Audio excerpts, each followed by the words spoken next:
Natabasamu manake Mulama tangu aingie yani haja nyamaza kabisa. Anaambia sasa huwa nilika makala huja niambia kwamba mwavaa suti. Yaani mimi siwezi nika afford suti, wewe mvaa suti. Sasa angalia mvaa tai. Karibu sana bro. Safi sana pia. Kukoje nje? Unachelewa baba, mimi nakusubiri kweli. Bwana wewe unajua barabara zenyu hizi tena. Poleni. Nikutishia Uber lakini. Si nikutishia Uber. Lakini unajua mambo ya Uber pia mambo yao ukora. Makosa tu ni kwamba hujasema nguo rasmi za kipindi ni zipi, lakini nafikiri kwamba nimejaribu. Umejaribu. Wewe ni mwana sport bwana, jaribu bwana. So alikuwa walia sana kila saa tukiongea na watazamaji wetu kupitia mitandao ya kijamii. Anatuma ujumbe. Anatuma ujumbe bwana, anasema nyinyi bwana mbona mnialiki siku hizi? Anasema mbona kipindi ni cha wazungu? Hamtualiki sisi wa Afrika bwana. Sasa leo tumemwalika. Alafu umetaja Sekafa na Mlama na Sekafa. Nilikuwa napiga naye gumzo, ananiambia mwisho amecheza Sekafa ni 2000. Kule Uganda. Angalia ni miaka 17. Wajua mtazamaji ambaye hakumuona Mlama akicheza, tukisema alicheza tafikiri mchezo. Bana. Alicheza bwana mpira na tumefanya naye mchaka. Utundwa hapa na pale lakini kipaji kipo. Lakini angalia wachezaji waliocheza zama zao. Umeona juzi draw ikifanywa kombe la dunia. Muangalie Diego, Armando Maradona bwana wewe. Ni wachache tu ambao wako fiti kama mimi na walicheza zama hizo. Walicheza.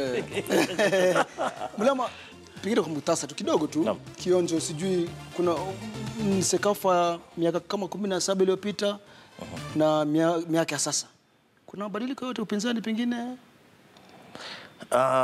Upande wa ushindani nafikiri pia ushindani pia nafikiri kama unaelekea kufanana ama pengine inuka kidogo. Maana pia unajua wale wanaoshiriki pia tofauti. Kila mwaka kila makala nafikiri kwamba inakuja na washiriki tofauti kidogo.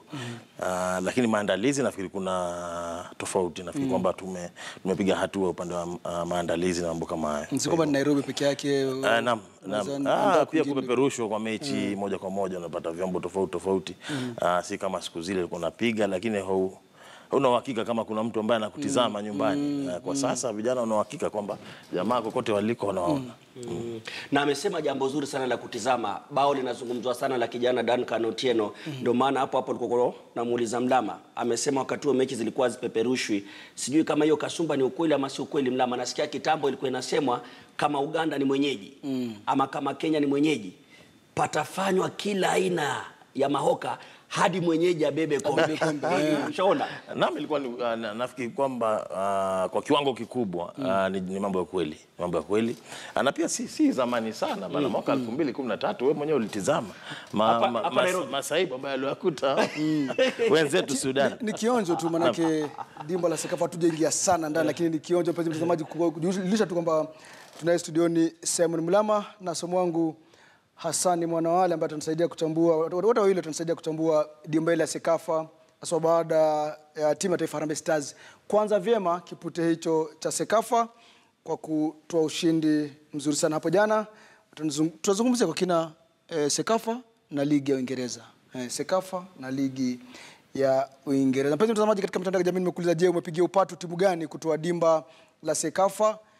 Je, umepigia upatu timu gani kutoa dimba la Sekafa mwaka 2017? Sema nami @Hassan Juma. Somo wangu ni @Ali Kauleni. Mlama, uko Twitter ama uko Facebook? Kokote, ingia kwenye Facebook Twitter, Mlama Simon. Twitter Mlama Simon na yuko mpaka Snapchat. Kijana barubaru. Naam, tuchukue taarifa kuu kabla ya kuingilia dimba ile la Sekafa ambapo makala ya 11 ya mbio za Imenti Road Race yataandaliwa tarehe 10 mwezi huu huko Nkubu, kwa wanariadha zaidi ya 1000 wakitarajiwa kushiriki. Mbio hizo zitahusisha vitengo mbalimbali ambapo ni moja na mbio za kilomita 15 kwa wanaume na wanawake, mbio za nyika za kilomita 6 na 8 kwa wasichana na wavulana, na aliyekuwa bingwa wa dunia Patrick Makau na mwanariadha Cyprian Kiogora watahudhuria mbio hizo, kwa wanariadha kutoka eneo la Imenti, miongoni mwao Lucy Karimi, Betty Katambi Murungi na Mary Munanu wakishiriki. This is one of the old road races we have.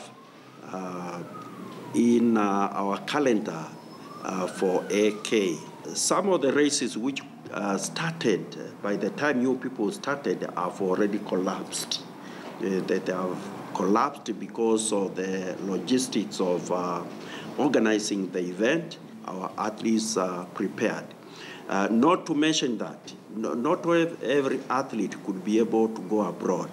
Those ones who cannot afford, those who do not have managers to take them abroad, then they take an opportunity of doing the road racing here back at home. This race grew to be one of the biggest races in Mount Kenya region, and it's attracted a lot of attention from professional and amateur athletes across the country. We're able to now nurture and spot new talent that comes across, and they're able to now go and participate in international assignments. Natabasamu manake Mama Kim ambaye ni mmoja wa hariri wa nembo hapa katika runinga yake ya KTN News anasema kwamba Hasani bwana wa Meru wanasema nkobo na wala sio nkobo. Mimi mdigo bwana, wajua tena mambo kama kidogo yapiga chenga, lakini Mama Kim anasema ni nkobo wala sio nkobo. Asante sana Mama Kim. Na mtuendelee mbele ambapo mwezi wa Disemba umetimia kwa mara nyingine na wapenzi wa michezo ya maji wanaendelea kufurika katika fuo ya bahari Hindi ya Diani kushiriki baadhi tu ya michezo. Miongoni mwa michezo ambayo inazidi kupata umaarufu ni jet ski au kwa wengine pikipiki ya maji. Na kama anavyoripoti basi Tobias Chanji, jet ski ni mojawapo wa michezo ambapo upatikana katika maeneo yale ya pwani.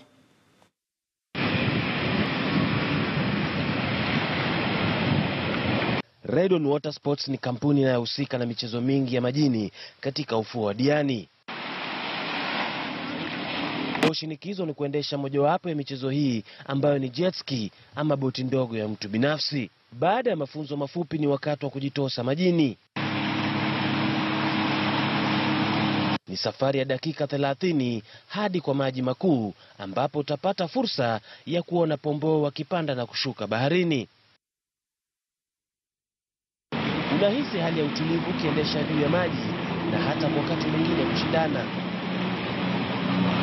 Wakati mwingine mawimbi yanakuwa makali kwa wanagenzi na itakubidi kupunguza mwendo. Ni safari iliyo na vivutio vingi kama mwanadada Rehebu Wanjiru anavyotuelezea.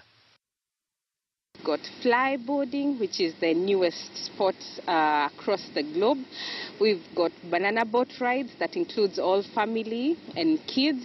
We've also got a new water slide that should give the family and friends a time together to have fun. Then we've also got the 90-minute excursion, which it's a combination of 2 excursions in one, because it will include the Chale Island view, and also you will do now the mangrove tour, which is a forest in the ocean. Na huku msimu wa sikukuu ukianza kushika kasi, michezo kama hii huwa muhimu sana. Uga wa Veltins Arena ni mojawapo ya nyuga 4 duniani ambazo zulia huwa nje ya uga huo. Uga huu wa klabu cha Schalke 04 umeundwa kwa teknolojia ya kisasa. Nilikuwa na fursa ya kuzuru Ujerumani kwa mwaliko wa ligi ya Bundesliga na wafadhili Star Times, na nimeandaa basi taarifa hii kwa manufaa yako mtazamaji. Naam, ni uga wa Veltins Arena, uga nyumbani wa Schalke 04 eneo la Gelsenkirchen nchini Ujerumani. Uga huu ulitengenezwa mwaka 2001 na Holanzi kwa kima cha euro milioni 190.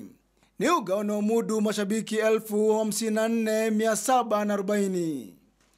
Sawia na uga wote ule, teknolojia ya kisasa umetumiwa kote. Sio chumba cha wanahabari, eneo la kustarehe na njia ya kuingia uwanjani, yote ni ya kumezewa mate.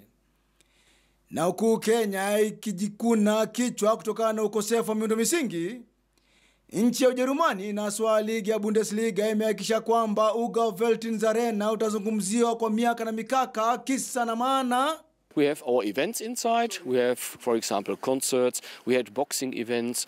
We had motorsports events inside, and not on the pitch, because the pitch is not destroyed when it is outside. Zulia la uga huu hutolewa kuota jua na hewa kama binadamu tu. The hydraulic system pushes the pitch inside and moves it outside. The pitch normally is outside because of the condition of the grass. Right? It gets outside heat, it gets water, it is in the air, it is in a very better condition than the pitch is inside. Lakini kwa gharama ya pesa ngapi tulitaka kujua? 7,500 euros for moving inside and for moving outside. It is moved inside one day before the game and outside on Monday. Uga Veltins Arena ulijengwa kwa siku 969. Ni uga huo wa Veltins Arena. Soma mbona niangalia hivyo kijicho? Kwa sababu makala mafupi sana. Nilitarajia uendelee na uendelee. Ona ulikuwa umeniteka bakunja bwana. Nikamwona Mlamu anatoka na chozi.